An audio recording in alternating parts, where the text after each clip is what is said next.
Cigar, the horse that made history. Listen until the end.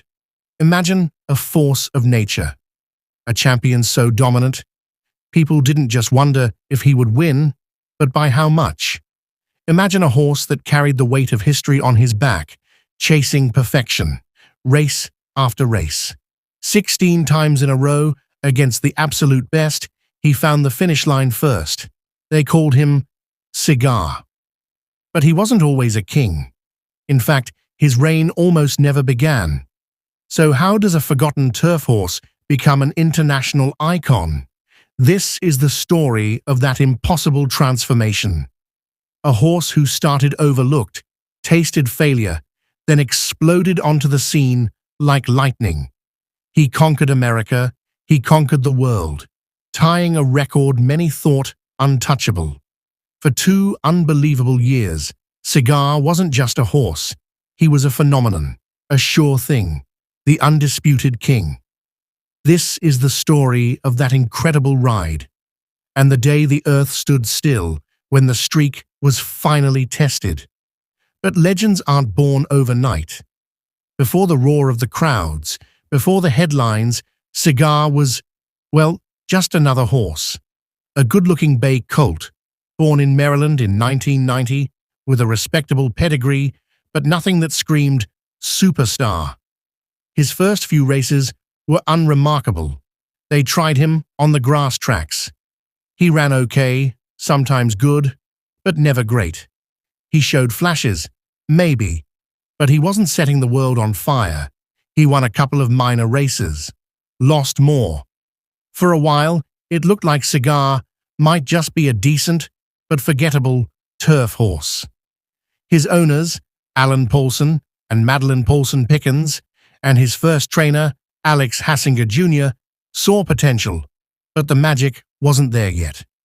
Then came the change that altered everything. In late 1994, Cigar was transferred to the barn of Hall of Fame trainer Bill Mott. Mott, a master horseman known for his patience and keen eye, looked at Cigar and saw something different. He saw power waiting to be unleashed. He made a bold decision: take Cigar off the turf, put him back on the dirt track. It was like flipping a switch. On October 28, 1994, at Aqueduct Racetrack in New York, Cigar ran on dirt for Mott for the first time in over a year. He didn't just win, he demolished the field, winning by 8 lengths. It wasn't just a victory, it was a statement. Something had clicked. The beast had awakened. That win was the start, the real start. A few weeks later, he won the Niagara Mile, a Grade 1 race, the highest level, crushing the competition again. The whispers started. Was this the same horse? 1995.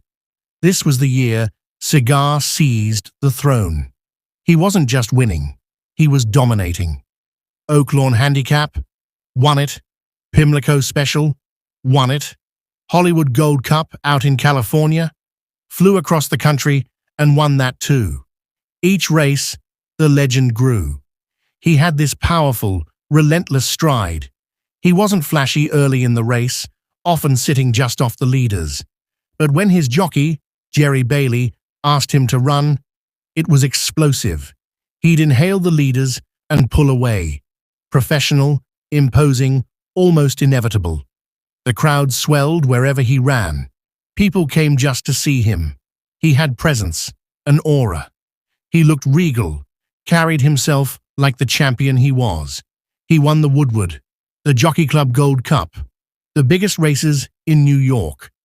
By the time the prestigious Breeders' Cup Classic rolled around in the fall of 1995, Cigar wasn't just the favorite. He was considered a certainty, and he delivered. On a muddy track that could trip up lesser horses, Cigar powered home, cementing his status as Horse of the Year. That was win number 12 in a row. 12 straight against the toughest horses in the nation. But greatness demands bigger stages. In 1996, a new, audacious challenge emerged. The inaugural Dubai World Cup, the richest horse race on the planet, held halfway across the world. Could Cigar handle the travel, the different environment, the international competition? The pressure was immense. The race itself was pure drama. Cigar didn't brake sharply. He was farther back than usual. Turning for home, it looked like he might be in trouble. Another horse, Soul of the Matter, challenged him, stride for stride, down the long Dubai stretch. For a heart-stopping moment, it looked like the streak might end there, thousands of miles from home. But Cigar refused to lose. Bailey asked, and the champion responded. He dug deep, that incredible heart and power surging. He put his head down and battled, inching away to win by a hard-fought half-length. 13 wins in a row. He had conquered the world. Back in the States, the streak continued. Win number 14, win number 15 at the Arlington Million, moved to Woodbine that year.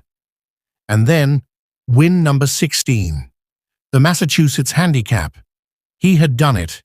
He had tied the legendary Citation's modern-day record of 16 consecutive major victories, a record that had stood for nearly 50 years. The entire sporting world was watching now. Cigar was more than a racehorse. He was a crossover star. Could he break the record? Could he get number 17? The stage was set. August 10th, 1996. The Pacific Classic at Del Mar Racetrack in California. The surf meets the turf. The hype was unbelievable. $1 million bonus was on the line if he won. Fans packed the stands, expecting to witness history. The race began. Cigar settled into his usual spot, stalking the pace. Everything seemed normal. The crowd roared as they turned for home, expecting that familiar, unstoppable surge. Bailey asked Cigar to go, but this time the explosion wasn't quite there. He was trying, battling, but another horse, a long shot named Dare and Go, ridden by Alex Solis, ranged up alongside him. And then, Dare and Go began to edge away. For a moment, there was stunned silence, disbelief. The unthinkable was happening. Dare and Go crossed the finish line first. Cigar, the invincible champion, finished second. The streak was over. There wasn't anger, mostly shock, then appreciation. The crowd gave Dare and Go his due, but they also gave a massive ovation to Cigar.